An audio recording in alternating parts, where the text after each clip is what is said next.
All right, guys, what's going on? It's your boy, we back. It's been a little bit, but I just got a notification that something was delivered. And out here, as I make my way through the gate, we have the enclosures. They are here. We have been waiting patiently for 2.5 months for these enclosures to get here. So now the feat to tear down the reptile house and get ready to put and build up all of these enclosures right here. So that way everything looks uniform, everything looks good, and everything gets upgrades. It'll be fun. Let's get to it.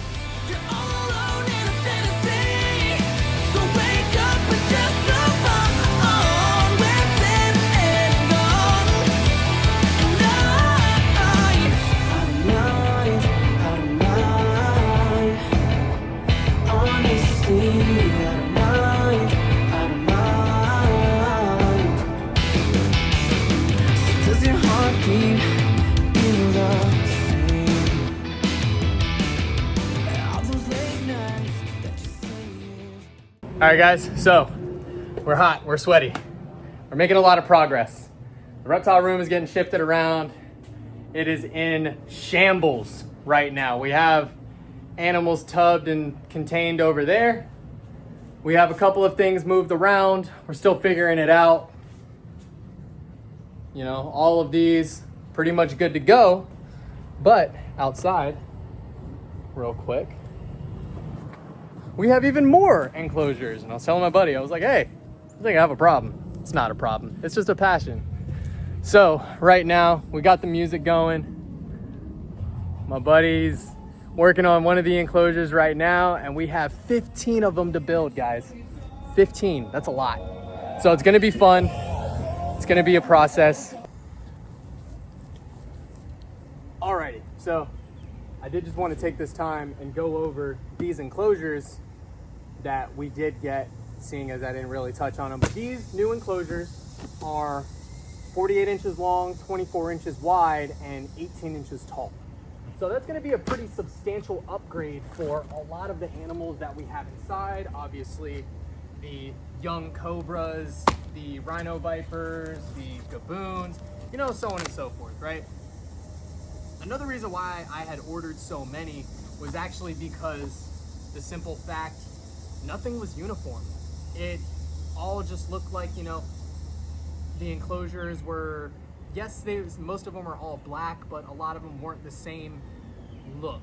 So because we're coming to a point, and I care about, you know, obviously how the animals are taken care of and what the shed as a whole looks like, I wanted to focus on uniformity as well as care. So what better way to focus on that than to obviously get larger enclosures, but to also get all of the same. Now these were actually wholesale bought. They are, I want to say, I can't remember the actual name of them, but they are an EcoFlex of sorts. And these guys actually took a while for them to get here. We've been waiting patiently for about 2.5 months for these to get here because the PVC needed to be sourced, and then shipping as well, because these did ship from overseas. So with that being said, it took a while, right? 2.5 months is a long time to basically fork out a lot of money and not have anything except for a tracking number, and that's it. Because in that long transit, what if the enclosures broke? What if we didn't get everything that we needed? What if, you know, God forbid, these enclosures, like the carrier or the container that they were in, goes overboard on the ship, you know? So there was a lot of things that could have gone wrong, but so far, every single enclosure that we put together, and we've done about 5 of them now, they all look great, no problems. They all work as intended, and it is looking amazing. So what I'm gonna do is I'm gonna go ahead and time lapse through these, go ahead and build them up, and then we are going to go ahead and hopefully by that point do a quick reveal of how everything looks all together.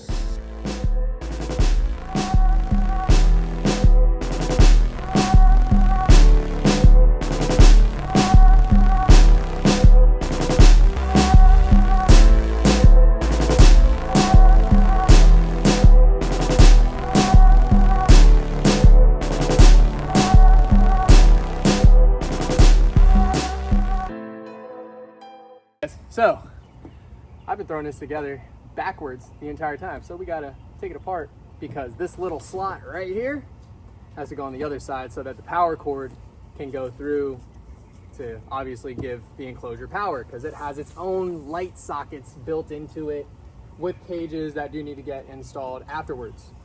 So, first things first, I wanted to address one of the comments that I was reading about Ophelia, the olive python, and I was actually incorrect in classifying them into the amethystine python complex. In my mind, I compare them to like Papuan pythons and other Apodora because they look very similar. They are somewhat around the same area, but they are in no way, shape, or form related. Obviously, like amethystine pythons and olive pythons are two completely separate species. So I did want to openly come out and acknowledge me actually misinforming you guys. So I apologize for that.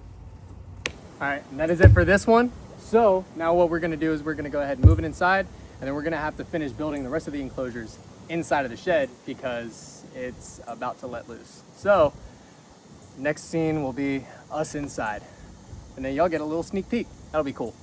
All right, so it is now dark outside, but here's how it looks so far. I think it looks great. We did some moving around, and like I said, the shed is quite literally in shambles right now, but we are making it through. So far, the animals that have been tubbed and crated, they are inside, except for a couple that we still have out here, and there's quite literally a lot of flies in here. I don't know if you guys can see them culminating around because I have the door open. So hopefully they'll air out when we shut the door, get everything good to go. But imagine this all the way down. I think that's gonna look pretty sick. In the comments, let me know what you guys think before you see the full finished end result. All right guys, what's happening? It is the next day. So it is currently pissing rain, but we got the enclosures up and good to go. Me and my buddy JR, we've been working diligently to put the snakes up. Now, even though it's been fast forwarded, I have a very special surprise for you guys. We actually have another rhino viper that was dropped off to us this morning. And because my lovely apprentice is obsessed with Bitis, I figure what better way to introduce you guys to Astraeus than to have him unbox him. So we're gonna go ahead and do that right now for y'all. Sweet. Alrighty guys, so we're gonna have RJ go ahead and unbox Astraeus, and we're just gonna be coaching him through it. Good man. Good man.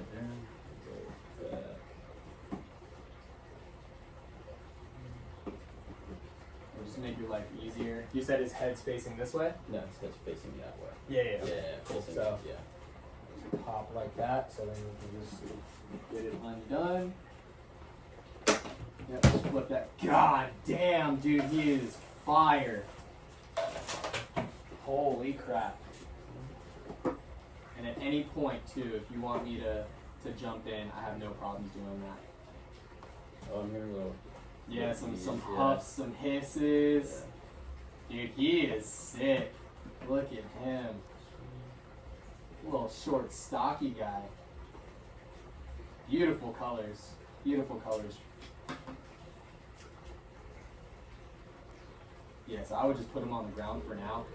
Let him stretch, because he has been traveling. He's definitely going to be irritated. Should be pretty chilled. He's got your hook stuck, dude. Yep, so just lift him up and set him on the ground. Good. I'll kick this out of the way for you. Alright. So right now we're just going to let him go ahead and do his thing. We're going to let him stretch out. Again, like I said, this is Astraeus. This is Bitis nasicornis, the rhinoceros viper. They have a pretty nasty bite. Let's get a close up on the camera for you guys. Look at him. Look at those colors, guys. Look at those colors. A beautiful specimen, beautiful male. So now the projects will begin. Very cool. So also take note too, did you see how I approached? Yeah. So definitely head up and then very kind of gentle grab on the tail. And we can just go ahead and smooth sail right in. And I would try to go between those two, yeah. Up higher.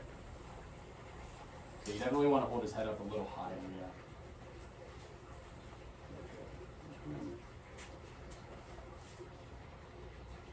And if you want to also, you can do it with 2 hooks as well. You can try it. I've never had a lot of good luck with double hooking. But, let me work them back. Oh boy. Typical rhino. Look at Bill. Dude, look at the caterpillar, man. Jesus. I might just get him in there. Yeah, that makes sense. Yeah, okay. Alrighty. He's doing a little too much for me to be comfortable with RJ doing it, so I am just gonna go ahead and get him into the enclosure.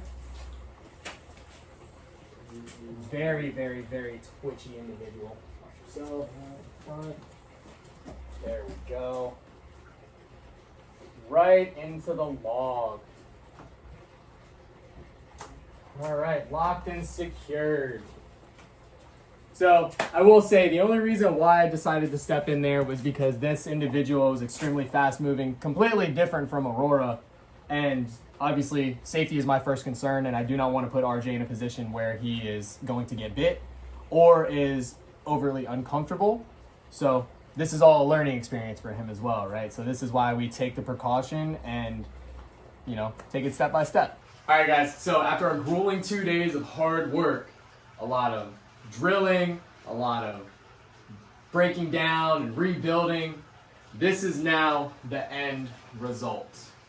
We have along this wall 12 4x2x18s so that everything that was previously in the rack is no longer in the rack. All of the Cobras are displayed now. Everything in the rack right by the door now has all of the Bitis that we have, and we can actually see everything. We can monitor all the humidity, make sure the temperatures are right, so everything is good. We're on the up and up here, and we're trying to make things better day by day.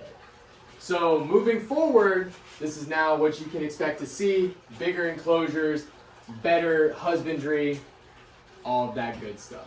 So with that being said, we're gonna go ahead and cut the video here. Just wanted to show you guys the build, let you guys know what was going on. And until next time, guys, don't forget to like, comment, share, and subscribe. And while you're at it, go ahead and show some love to TikTok and Instagram as well. Linktree link will be down below in the description. I appreciate each and every single one of you. Thank you so much for making it this far into the video. And in the comments, if you made it this far, go ahead and let me know what your favorite snake is from the room tour. Until next time, guys, take care. We'll see you on the next one.